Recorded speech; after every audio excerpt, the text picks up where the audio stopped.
Kenapa banyak orang yang sukses setelah melewati fase 5 tahun pertamanya di industri yang sama? Kenapa banyak banget orang-orang yang kelihatannya dalam waktu 1 tahun ini tiba-tiba jadi tipping pointnya mereka yang dari dulunya bukan siapa-siapa bisa menjadi sukses luar biasa? Kenapa ada orang yang dari dulu sampai sekarang nggak sukses-sukses terus? Padahal udah 10 tahun pindah sana pindah sini untuk mencari sesuatu tapi nggak dapat apa-apa. Apa yang membedakan dari mereka semua? Dan apa yang menjadi tipping point saya setelah melewati 5 tahun di industri yang sama? Dan ini bakal aku bahas sespesifik mungkin berdasarkan pengalaman aku, dan ini mungkin kalian gak akan bisa dapetin ilmunya dimanapun, karena menurutku ini hanya bisa ditemuin ketika kalian sudah melewati fase-fase tersebut. Nah, pengalaman selama 10 tahun aku di dunia entrepreneurship dan 5 tahun lebih di dunia properti akan aku jelaskan di 10 menit video kali ini.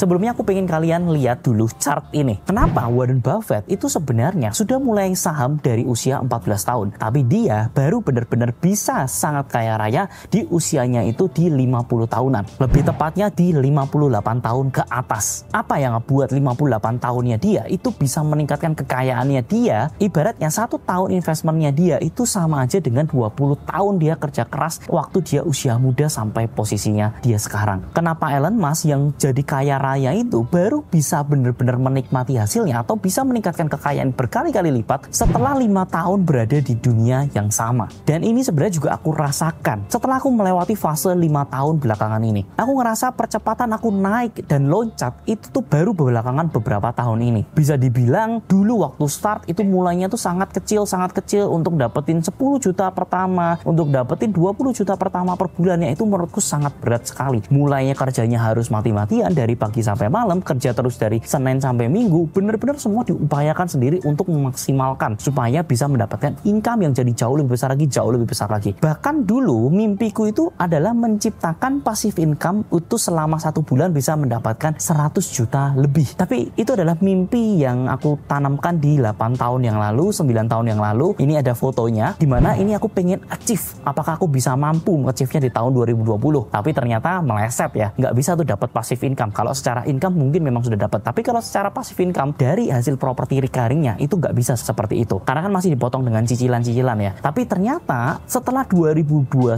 2022 itu menjadi tipping point yang menjadi besar banget. Angka itu sudah bisa di-achieve dari beberapa tahun sebelumnya, dan ini yang menurutku menjadi luar biasa. Dan aku bisa simpulin bahwa ternyata aku selama ini memegang prinsip hidup itu 1 + 1 sama dengan 2. 1 kerja keras, kemudian tambah 1 lagi modal sama dengan 2, itu suksesnya. Tapi ternyata hidup itu nggak segampang itu, nggak sesimpel itu. Hidup itu bukan 1 + 1 sama dengan 2, tapi ada perkalian yang ada di dalamnya. Ada 5 faktor yang menurutku bisa aku simpulkan. Yang pertama itu adalah kerja keras. Kerja keras ini nilainya 1 sampai 10. Kemudian dikali, bukan ditambah. Dikali dengan apa? Dikali dengan modalnya kalian. Dikali lagi dengan apa? Dengan koneksinya kalian. Dan dikali lagi dengan ilmunya kalian. Dan yang terakhir, dikalikan lagi dengan semesta. Kalau untuk semesta ini 0 atau 1 aja. Dan ini yang akhirnya ngebentuk kenapa kok banyak orang yang kerja seperti kuli itu kerjanya tuh luar biasa berat banget. Kalau mau ditanya, dia hidupnya tuh benar-benar luar biasa keras. Dari pagi sampai malam, pagi sampai malam. Tapi hasilnya kenapa nggak bisa sukses?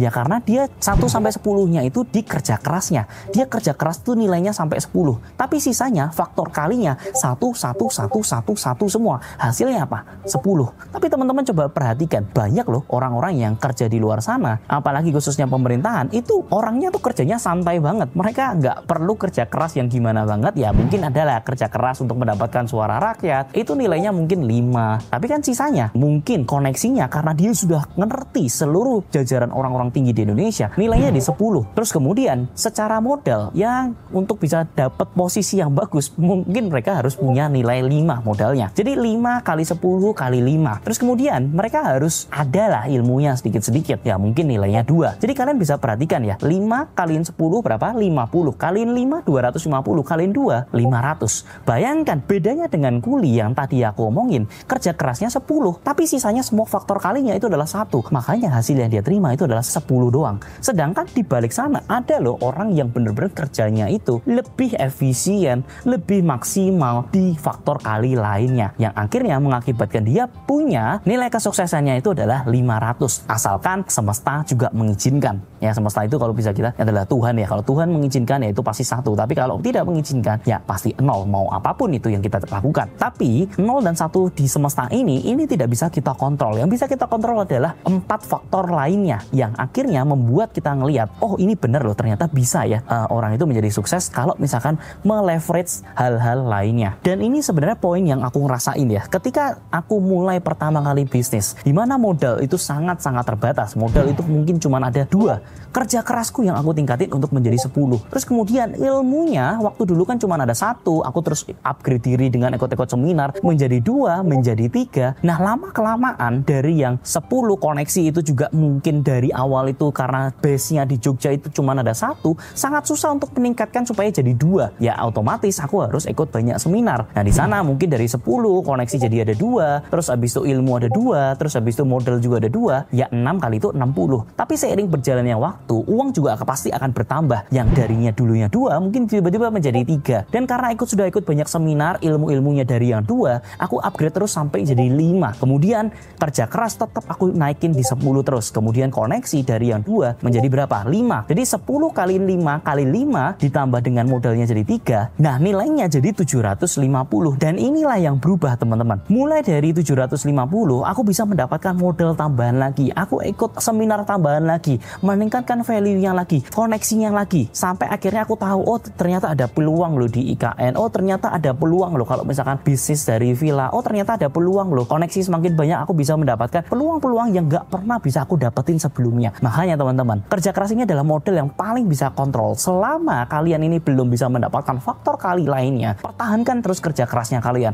naikkan terus menjadi 10. Kalau bisa 10 terus selama bertahun-tahun, selama 5 tahun kalian maksimalkan di kerja kerasnya. Jadi kalian tingkatkan faktor kalinya itu di tempat-tempat yang lain. Nah, dari situ baru nanti akan kalian ngerasain yang namanya tipping point kalian itu tiba-tiba di tahun keempat, tahun kelima, oh ngerasanya jadi cepet banget ya. Semua ngerasanya kayak 1 tahunnya sekarang itu sama aja kerjaku 10 tahun yang lalu, 9 tahun yang lalu. Itu pasti teman-teman bakal ngerasain itu. Nah, yang menjadi masalah adalah banyak orang itu nggak sampai di 5 tahun dia sudah beda bidangnya, beda bisnisnya. Akhirnya apa? Akhirnya ketika dia pindah, ngerubah lagi faktor kali yang sudah dibentuk dari kemarin-kemarin. Bayangkan mereka 2 tahun kerja, 3 tahun kerja untuk meningkatkan ilmunya dari 1 menjadi 3. Koneksinya yang sesuai dengan bidangnya dari 1 menjadi 3. Tapi karena 2 tahun belakangan itu dia ngerasa nggak ada perubahan, nggak ada ngerasa pergerakan yang sangat signifikan, dia pindah industrinya dari satu hal ke industri yang lain. Otomatis apa? Dia mulai lagi semuanya dari 1 lagi. Makanya sering kali ya orang tuh kerja keras terus tapi industrinya berubah terus. Kerja kerasnya tetap 10, semua faktor kalinya itu tetap 1 terus. Akhirnya mau nggak mau 10-nya tetap 10 terus walaupun industrinya berubah-berubah. Mungkin memang ada irisan di koneksinya. Mungkin orang yang suka dulunya di bidang fashion, oh mungkin ada koneksi juga di bidang investment. Ya mungkin ada koneksi sedikit. Tapi kan ini dari yang kamu udah menguasai dunia fashion selama 2 tahun, 3 tahun, yang harusnya koneksi kamu udah naik jadi 3, tiba-tiba berubah langsung jadi cuma jadi 1,5 karena udah nggak ada korelatif yang sama lagi dibandingkan dengan industri yang kamu lakukan pada zaman dulu. Makanya pentingnya kita ini benar-benar ada fokus, benar-benar butuh perjalanan sampai 7 tahun, sampai 10 tahun untuk kamu tuh bisa nguasain satu bidang dengan ketat. Nah makanya buat teman-teman, pastikan kalian stay di industri yang sama. Nggak masalah kalian itu kerasa mungkin nggak ngerasa ada perubahan di tahun ini, nggak ngerasa ada perubahan yang signifikan, nggak masalah karena kalian sedang mengembangkan apa? Faktor kalinya itu. Ya, kalian jangan berkecil hati karena di tahun-tahun pertama memang perjalanan yang akan sangat berat dan fokus utama kalian adalah kerja keras terus. Tingkatin kerja keras terus sampai akhirnya faktor kali ini yang bisa membuat kalian itu jadi lebih besar. So, teman-teman pastikan fokus dan kalian akan merasakan keajaiban itu setelah 4 tahun dan 5 tahun ke depannya. Semoga video ini bisa membuka mata kalian lagi dan menjadi inspirasi kalian supaya tetap stay di satu bidang kalian sampai kalian benar-benar mastering hal itu semua. Karena aku yakin, aku yang dulunya punya mimpi itu hanya ratusan juta per bulannya, dan setelah achieve dan aku mimpinya untuk bisa punya miliaran per bulannya harus bisa di-achieve itu setelah bertahun-tahun. Semoga video ini bisa menginspirasi juga dan seperti biasanya semua akan properti pada waktunya. Thank you for watching and I'll see you in the next video. See you guys.